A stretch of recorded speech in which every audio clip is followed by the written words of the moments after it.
గత ప్రభుత్వంలో రైతుల మీద పెట్రోల్ ప్యాకెట్లు వేసి రైతుల్ని హింసిస్తాం ఇదే సెంటర్లో జరిగింది.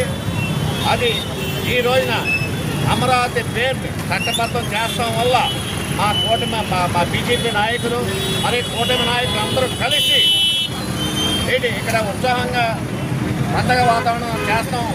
అందరికీ ఆనందదాయకంగా ఉంది.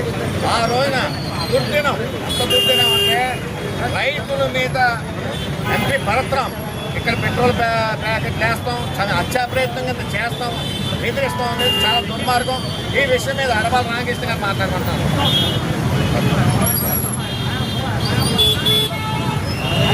ఈరోజు పార్లమెంటులో ఉభయ సభల్లోనూ కూడా అమరావతి బిల్లు పాస్ అవటం, దానికి చట్టబద్ధత కల్పిస్తూ రాష్ట్రపతి గారికి ఆ బిల్లును పంపించడం చాలా ఆనందదాయకం. గత 12 సంవత్సరాల నుంచి ఆంధ్రప్రదేశ్ రాజధాని లేని రాష్ట్రంగానే మనుగడ సాగించడం వచ్చింది. దేశంలో ఏ రాష్ట్రానికి రాజధాని లేకుండా ఉండడం. గత ప్రభుత్వం రాజధాని 3 రాజధానులను 3 ముక్కలాడాడి ఈ రాష్ట్రానికి రాజధాని లేకుండానే ముఖ్యమంత్రి జగన్మోహన్ రెడ్డి గారు కోటసి అదే రాజధానిగా చేస్తూ పరిపాలించడం జరిగింది. ఏదైతే 2015లో భారత ప్రధాని నరేంద్ర మోడీ గారు గంగా జలాన్ని పార్లమెంటు ప్రాంగణంలో మట్టిని తెచ్చి అమరావతిలో రాజధాని నిర్మాణానికి శంకుస్థాపన చేశారు.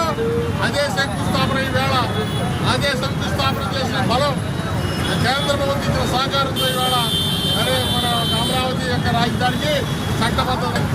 ఇప్పటి వరకు సుమారు 40,000 కోట్ల రూపాయలు కేంద్ర ప్రభుత్వం రాజధాని నిర్మాణానికి కేటాయించింది. భవిష్యత్తులో రాజధాని నిర్మాణం పూర్తయ్యే వరకు కూడా ఆ పరిసర ప్రాంతాల యొక్క రైతులు కానీ రైతు యొక్క ప్రజానీకం కానీ వారి యొక్క ఆస్తుల పరిరక్షణలో కానీ కేంద్ర ప్రభుత్వం పూర్తిగా సహకరిస్తుందని అదే ఈ సందర్భంగా ఆనాటి నుంచి కూడా రైతులు ఉద్యమాలు చేసిన దగ్గర నుంచి కూడా చంద్రబాబు నాయుడు గారి రాష్ట్రంలో వారికి అండదండలుగా నిలబడి కష్ట నష్టాలకు వచ్చి మరలా ఇవాళ అధికారులు వచ్చిన వెంటనే ఈ అమరావతి రాజధాని నిర్మాణాన్ని ప్రథమంగా తీసుకున్నారు. వారికి కూడా ఈ విధంగా కృతజ్ఞతలు చెప్తున్నాం. రాజధాని మన దేశంలో మన రాష్ట్రంలో ప్రతి ఆంధ్రుడు కూడా ఒక రాజధాని నీడకి తీరినటువంటి రోజు.